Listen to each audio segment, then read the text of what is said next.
تو وہاں تو پولس ڈٹ گیا، وہاں تو اس نے محاذ کھول لیا تھا نا، جنگ شروع کر دی تھی۔ یہاں انجیل پر حرف نہیں آ رہا، یہاں صرف اس کی رسالت پر اور اس کی ذات پر حرف آ رہا ہے۔ تو یہاں پر وہ شاید یہ خط لکھتے ہوئے وہ رویا بھی ہو، اس کے آنسو بھی نکلے ہوں، لیکن ہمیں وہ چیزیں فیل ہوں گی جب ہم اس خط کو پڑھیں گے۔ 3 بڑے حصے ہیں اس خط کے۔ ابھی تو جو آج آیات ہم نے پڑھی وہ تو انٹروڈکشن ہے، اس کے بعد وہ اپنے اور کلیسیا کے درمیان جو تعلقات ہیں ان کا ذکر کرتا ہے 7ویں باب تک، یعنی پہلے باب کی 12ویں آیت سے لے کر 7ویں باب کے آخر تک ہمیں وہ نظر آئے گا، the relationship between Paul and the Corinthian church۔ یہ ہم دیکھیں گے in the first 7 chapters۔ اس کے بعد پھر وہ 3 چیپٹرز نہیں 2 چیپٹرز 8واں اور 9ویں باب میں وہ پھر اس چندے کی طرف آتا ہے جو چاہتا تھا کہ جمع ہو اور جو رک گیا تھا ان لوگوں کی تعلیم کی اور ان لوگوں کی بیڈ ماؤتھنگ کی وجہ سے وہ چندہ رک گیا ہو۔ اور نیچرل ہے کہ جب انہوں نے کہا یہ تو اپنے اوپر خرچ کرنے کے لیے اور خود شاید امیر ہونے کے لیے یہ چندہ کروا رہا ہے، تو وہ سلسلہ رک گیا۔ تو پولس ان کو ارج کر رہا ہے، ان کی حوصلہ افزائی کر رہا ہے کہ دوبارہ سے اس سلسلے کو بحال کریں۔ اور پھر آخر میں 10ویں اس باب سے لے کر 13ویں باب تک ہمیں نظر آئے گا، موسٹ آف 13th چیپٹر ہمیں نظر آئے گا کہ وہ اپنا اور اپنی رسالت کا دفاع کرتا ہے۔ تو پرابلمز تو کہیں پیچھے رہ گئے ہیں، ہم تو پولس کی اپنی ذات بالکل بلی پر لٹکی ہوئی ہمیں نظر آتی ہے۔ تو کس طرح شروع تو وہ اسی طرح سے کرتا ہے، غصہ نہیں کر رہا ہے اس طرح، غصہ نہیں، چاہے اگر یسوع کی ذات پر یا یسوع کی انجیل پر کوئی حرف آ رہا ہوتا تو ضرور غصہ ہوتا، لیکن یہاں چونکہ اس کی اپنی ذات سے کا تعلق ہے، غصہ نہیں کر رہا بلکہ اطمینان اور تسلی کی بات کرتا ہے۔ یہ جو پہلا ہم نے 11 آیات پڑھی ہے، ذرا دیکھیے گا، بعد میں ان کو دوبارہ پڑھیے گا اور دیکھیے گا لفظ تسلی کتنی دفعہ آیا۔ It's about the comfort، ہے نا، just count the times Paul has been talking about comfort or peace in these 11 verses۔ وہ کیا کہتا ہے؟ جو شروع جیسے ہمیشہ کہتا ہے پولس کی طرف سے، جو خدا کی مرضی سے مسیح یسوع کا رسول ہے، اور بھائی تیموتھیوس کی طرف سے خدا کی اس کلیسیا کے نام جو کرنتس میں ہے، اور تمام اخیا کے سب مقدسوں کے نام۔ Achaia was the province. Corinth was the capital of that province. Provincial capital تھا۔ تو اخیا جو تھا وہ صوبہ تھا یونان کا، اس وقت یہ رومی حکومت کا حصہ تھا، رومی سلطنت کا حصہ تھا، اور کرنتس اس کا دارالحکومت تھا۔ تو اخیا کے مقدسوں کے نام وہ خط لکھ رہا ہے، اور ساتھ میں کرنتس کی کلیسیا کو یہ خط لکھ رہا ہے، اور وہ کہتا ہے میں جو خدا کی مرضی سے مسیح یسوع کا رسول ہوں۔ اپنے کریڈینشلز بھی وہ بتا دیتا ہے کہ میں کوئی سیلف ڈکلیئرڈ اپوسل نہیں ہوں، میں نے خود اپنے آپ کو یہ آرڈین نہیں کر لیا کہ میں رسول ہوں، مجھے خدا نے رسول مقرر کیا ہے، اور میں کس کا رسول ہوں؟ میں یسوع مسیح کا رسول ہوں۔ اپوسل، اپوسٹولس یونانی کا لفظ ہے، جس کا مطلب ہے بھیجا ہوا، کسی کی طرف سے کوئی بھیجا ہوا۔ تو پولس کیا کہہ رہا ہے؟ میں یسوع کی طرف سے تمہارے پاس بھیجا گیا ہوں۔ وہ یہ نہیں کہہ رہا کہ مجھے انطاکیہ کی کلیسیا نے بھیجا، اور the church at Antioch sent me and I have come to you in their authority. He is saying I was sent by, I am the apostle of Jesus Christ himself and I come to you in his authority۔ اور جب ہم بات apostle کی کرتے ہیں تو پھر apostle ایسے ہیں جیسے ہم کسی کو بھیجیں اور اس کو اختیار دے دیں، اس کو پاور آف اٹرنی دے دیں کہ وہ ہمارے لیے کسی قسم کے بھی بزنس ڈیل کر سکتا ہے، ہماری طرف سے ہماری پراپرٹی بیچ سکتا ہے، جو کچھ بھی کر سکتا ہے. تو وہ کہہ رہا ہے کہ میں یسوع مسیح کے اختیار سے رسول ہوں، اور وہ پھر تیموتھیوس کی طرح، تیموتھیوس گھبرا گیا ہوگا. میں نے آپ کو کل بھی کہا تھا ذرا اس کا معدہ کمزور تھا، تھوڑا سا گھبرا بھی جایا کرتا تھا. وہ ساری، اور ہو سکتا ہے کہ اس نے جس طرح سے حالات پیش کیے ہوں پولس کے سامنے، تو پولس بھی ہرٹ ہوا ہو. اور اب وہ کہہ رہا ہے کہ میری اور تیموتھیوس کی طرف سے تمہیں سلام ملے، خدا کی اس کلیسیا کے نام جو کرنتس میں ہے، اور اخیا کے سب مقدسوں کے نام، the saints at Achaia. تو وہ یہ جب پولس سینٹ کا لفظ استعمال کرتا ہے تو وہ بلیورز کی بات کر رہا ہے، مقدسین یعنی ایمانداروں کی بات کر رہا ہے. اور وہ جو اس کی کسٹمری گریٹنگ ہوتی ہے، ہمارے باپ خدا اور خداوند یسوع مسیح کی طرف سے تمہیں فضل اور اطمینان حاصل ہوتا رہے. تو پہلے اطمینان، فضل کی بات کرتا ہے، گریس اینڈ پیس، اور پھر وہ اطمینان کی بات کرتا ہے. اور یہ کوئی نیا انداز نہیں ہے، اس کا ہر خط تقریباً ایسے ہی شروع ہوتا ہے. لیکن اطمینان یہاں پر ذہن میں رکھیے گا آگے کیا ہونے جا رہا ہے. تیسری آیت سے، ہمارے خداوند یسوع مسیح کے خدا اور باپ کی حمد ہو، جو رحمتوں کا باپ اور ہر طرح کی تسلی کا خدا ہے. تو شاید پولس یہ کہنا چاہ رہا تھا کہ جو کچھ میں نے سنا ہے اسے تو صرف غصہ آ سکتا ہے، اسے تو صرف نفرت پیدا ہو سکتی ہے، اسے تو انسان بھڑک ہی سکتا ہے. لیکن میں اپنے خدا باپ کا شکر ادا کرتا ہوں کہ وہ تسلی کا خدا، اس نے میرے دل میں تسلی بھر دی ہے. جو کچھ میں نے سنا وہ اچھا نہیں تھا، اور جو کچھ میرے ساتھ ہوا جس کا آگے چل کے وہ ذکر کر رہا ہے وہ بھی اچھا نہیں تھا. لیکن اس کے بدلے میں کیا ملا مجھے اپنے باپ کی طرف سے، خدا باپ کی طرف سے مجھے تسلی ملی ہے. وہ ہماری سب مصیبتوں، دیکھیں اطمینان پھر تسلی، چوتھی آیت میں پھر تسلی کا ذکر ہے. وہ ہماری سب مصیبتوں میں ہم کو تسلی دیتا ہے تاکہ ہم اس تسلی کے سبب سے جو خدا ہمیں بخشتا ہے ان کو بھی تسلی دے سکے جو کسی طرح کی مصیبت میں. ایک آیت میں 3 دفعہ تسلی کا ذکر کر رہا ہے، اور وہ یہ بتانا چاہ رہا ہے کہ خدا جب ہمیں مصیبتوں میں ڈالتا ہے اور پھر جب وہ ہمیں تسلی دیتا ہے، ہمیں ہون کرتا ہے، ہمیں وہ نکھارتا ہے، سنوارتا ہے مصیبتوں میں ڈال کر، اور اس کے بعد جب وہ ہمیں تسلی دیتا ہے تو وہ ہمیں تسلی اس لیے دیتا ہے کہ ہم اس تسلی کو دوسروں کے ساتھ بانٹ سکیں.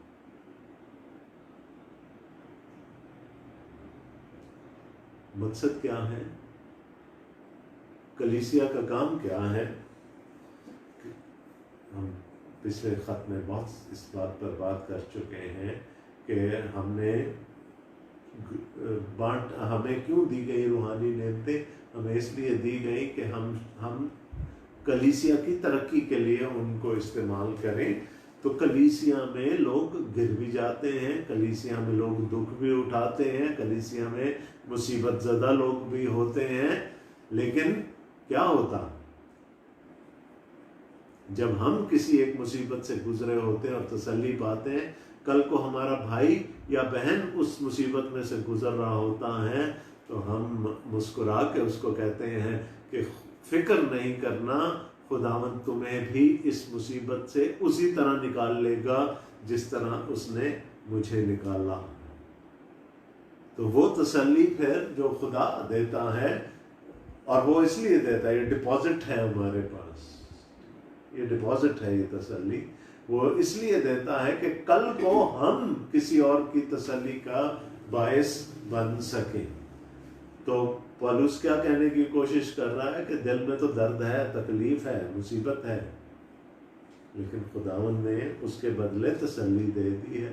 اور تسلی دی ہے کس لیے دی ہے؟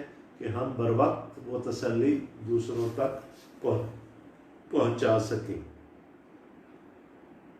کیونکہ جس طرح مسیح کے دکھ ہم کو زیادہ پہنچتے ہیں اسی طرح ہماری تسلی بھی مسیح کے وسیلے سے زیادہ ہوتی ہے۔ تو ایک دکھ یہ ہے جو خبر اس نے کلیسیا کے وسیلے سے سنی، ایک دکھ کا ذکر وہ آگے چل کر کرے گا۔ تو 5ویں آیت میں پھر دیکھیں تسلی کا ذکر آ گیا۔ تو جو ہم سکھاتے ہیں ایکسپوزیٹری پریچنگ میں، لینگم کی کلاسز میں جو کچھ ہم سکھاتے ہیں وہ یہی ہوتا ہے نا کہ اگر ایک لفظ ریپیٹ ہو رہا ہے اس کو پکڑ لیں، جس کی دہرائی ہو رہی ہے اس لفظ کو پکڑ لیں، کیونکہ اس وقت رائٹر کے ذہن پر وہ لفظ سوار ہے، وہ تھاٹ، وہ خیال اس کے ذہن پر سوار ہے، تو پھر ہم اچھی طرح سے تفسیر کر سکیں گے۔ تو یہاں تسلی تسلی تسلی تسلی، پولس کہہ رہا ہے کہ خدا نے مجھے تسلی دی ہے جو میں دوسروں کو دے سکتا ہوں، اور اگر ہم مصیبت اٹھاتے ہیں تو تمہاری تسلی اور نجات کے واسطے، اور اگر تسلی پاتے ہیں تو تمہاری تسلی کے واسطے، جس کی تاثیر سے تم صبر کے ساتھ ان دکھوں کی برداشت کر لیتے ہو جو ہم بھی سہتے ہیں۔ میں نے تو I've lost the count now۔ تسلی تسلی تسلی تسلی، چاہیے تھا وہ بھڑک جاتا، غصہ کرتا، کلیسیا کو پھٹکارتا، ان کی کلاس لیتا اچھی طرح سے، لیکن وہ کیا کہہ رہا ہے؟ تسلی، میں تمہیں تسلی دیتا ہوں۔ وہ کیا کہہ رہا ہے؟ ہم اگر مسیح کے دکھوں میں شریک ہوتے ہیں تو تمہاری تسلی کے لیے، مسیح سے تسلی پاتے ہیں تو پھر بھی تمہاری ہی تسلی کے لیے پاتے ہیں۔ کہنے کی کوشش کیا کر رہے کہ تسلی رکھو، تسلی رکھو، میری طرف سے بدگمان ہونے کی ضرورت نہیں ہے۔ میں تو وہ ہوں جو مسیح کی خاطر بندھا ہوا پھرتا ہوں، میں تو وہ ہوں جو مسیح کی خاطر دکھ اٹھاتا ہوں۔ 7ویں آیت، اور ہماری امید تمہارے بارے میں مضبوط ہے کیونکہ ہم جانتے ہیں کہ جس طرح تم دکھوں میں شریک ہو اسی طرح تسلی میں بھی ہو۔ پھر تسلی، اے بھائیوں، ہم نہیں چاہتے کہ تم اس مصیبت سے ناواقف رہو جو آسیہ میں ہم پر پڑی، کہ ہم حد سے زیادہ اور طاقت سے باہر پست ہو گئے، یہاں تک کہ ہم نے زندگی سے بھی ہاتھ دھو لیے۔ اب پولس ڈائریکٹلی نہیں بتا رہا کہ وہاں کیا ہوا، پروبیبلی کرنتھس کی کلیسیا کو معلوم تھا کہ پولس کے ساتھ ایشیا میں کیا ہوا ہے جہاں وہ تھا، لیکن کوئی بہت بڑی مصیبت آئی، یہاں تک کہ پولس کہہ رہا ہے ہم نے تو زندگی سے بھی ہاتھ دھو لیے، ہم تو مر چکے تھے ایک طرح سے، لیکن خداوند نے ہمیں بچا لیا، بلکہ اپنے اوپر موت کا حکم کا یقین کر چکے تھے تاکہ اپنا بھروسہ نہ رکھیں بلکہ خدا کا جو مردوں کو جلاتا ہے۔ ہم تو اس حد تک تیار ہو گئے تھے کہ بس ہماری زندگیاں ختم ہو گئیں، اور ہم تو پھر وہ قیامت کی امید لگا کر بیٹھ گئے تھے کہ ایک دن ہم خداوند میں دوبارہ زندہ کیے جائیں گے۔ چنانچہ اسی نے ہم کو ایسی بڑی ہلاکت سے چھڑایا اور چھڑائے گا، اور ہم کو اس سے یہ امید ہے کہ آگے کو بھی چھڑاتا رہے گا۔ لیکن تسلی رکھو کہ خدا نے ہمیں اس مصیبت میں سے چھڑا لیا۔ اگر تم بھی مل کر دعا سے ہماری مدد کرو گے تاکہ جو نعمت ہم کو بہت لوگوں کے وسیلہ سے ملی اس کا شکر بھی بہت سے لوگ ہماری طرف سے کریں۔ ہمارے لیے دعا کرو، ہماری شکر گزاری میں ہمارے ساتھ شریک ہو جاؤ۔ وہ لوگ جو پولس کو دھتکار رہے ہیں، وہ لوگ جو پولس کو برا بھلا کہہ رہے ہیں، ان سے دعا کرنے کی اپیل کر رہا ہے کہ تم یہ جو ہمیں جو نعمت ملی ہے زندگی کی دوبارہ سے، اس کے لیے تم بھی خداوند سے شکر گزاری میں ہمارے شریک ہو جاؤ۔ اب یہاں پر یہ دیکھیں جو ہم نے پچھلے خط میں پڑھا تھا کہ خدا کسی کو اس کی طاقت سے بڑھ کر آزمائش میں نہیں ڈالتا. وہاں پر میں نے آپ کو کہا تھا یہ امتحان کی بات نہیں ہو رہی, آزمائش کی بات ہو رہی ہے کہ ہم کسی ایسی آزمائش میں نہیں پڑتے جس میں کوئی اور انسان نہ پڑا ہو. ہاں, خدا ہمیں اس میں سے نکلنے کا راستہ ضرور وہ ہمارے لیے فراہم کر دیتا ہے. وہاں پر ٹرائلز کی بات نہیں ہو رہی تھی, ٹریبولیشنز کی بات نہیں ہو رہی تھی, وہاں پر آزمائش ٹیمپٹیشنز کی بات ہو رہی تھی. کیونکہ اگر وہ وہاں پر اگر ہم ٹرائلز کے لے لیں, اور اکثر لوگ یہ سمجھتے ہیں, تو پھر یہاں پر اس کی کانٹرڈکشن ہو جاتی ہے. پولس کہتا ہے کہ ہم پر تو ہماری طاقت سے زیادہ مصیبت پڑ گئی. ہائے بھائیو, ہم نہیں چاہتے کہ تم اس مصیبت سے ناواقف رہو جو آسیہ میں ہم پر پڑی, کہ ہم حد سے زیادہ اور طاقت سے باہر پست ہو گئے. تو یاد رکھیں, خدا جب امتحان کرے گا تو وہ ہماری طاقت سے زیادہ ہمیں آزما سکتا ہے, ہمارا امتحان کر سکتا ہے. ہاں, آزمائش ٹیمپٹیشن کی بات ہو رہی ہے, وہاں پر وہ یعنی کتنی ہوگی آزمائشیں؟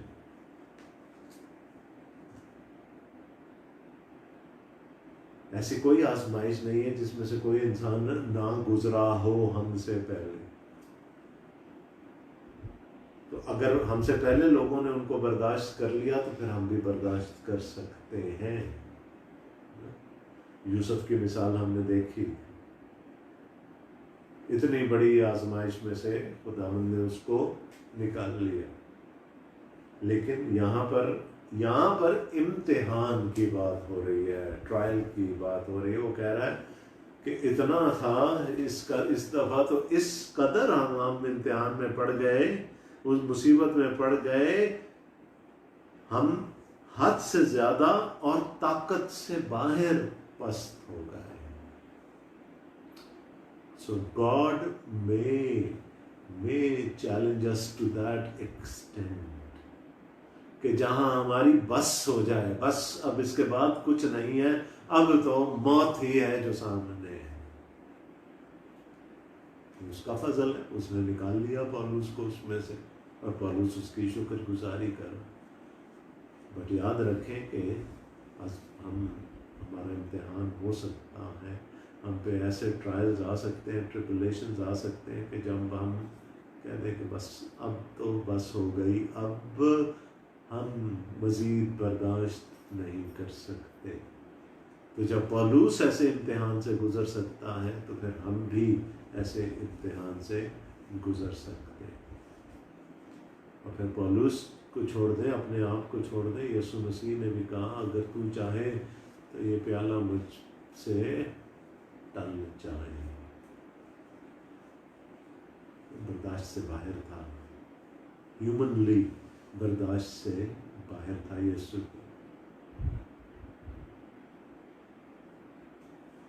تو آزمائش کوئی ایسی نہیں ہوگی جو پہلے کسی پر نہ آئی ہو, ٹیمپٹیشن. لیکن ٹرائلز ایسے ہو سکتے ہیں کہ جہاں پر ہم کہیں کہ بس اب تو ختم ہو گیا, ایوری تھنگ از فنشڈ. لیکن پولس کیا کہہ رہا ہے, خدا نے ہمیں بچا لیا. تو وہ کہنا یہ چاہ رہا ہے کہ ایک طرف ہم ان ایسی آزمائشوں میں سے گزر رہے ہیں, ایسے امتحانوں میں سے گزر رہے ہیں کہ جب ہمارا صبر ختم ہو گیا, ہم موت کے منہ میں چلے گئے, ہم نے کہا بس اب تو قیامت کے دن جو ہوگا, جو کچھ ہوگا. اور دوسری طرف یعنی اب وہ ڈائریکٹلی تو نہیں کہہ رہا, لیکن دوسری طرف تم ہو جو میری ذات کو پر الزام لگا رہے ہو. اس لیے وہ جتا رہا ہے. وہ جنرلی پولس کی عادت نہیں ہے ایسا کرنے, اس نے اس لیے جتا دیا کہ ہی واز انڈر فائر.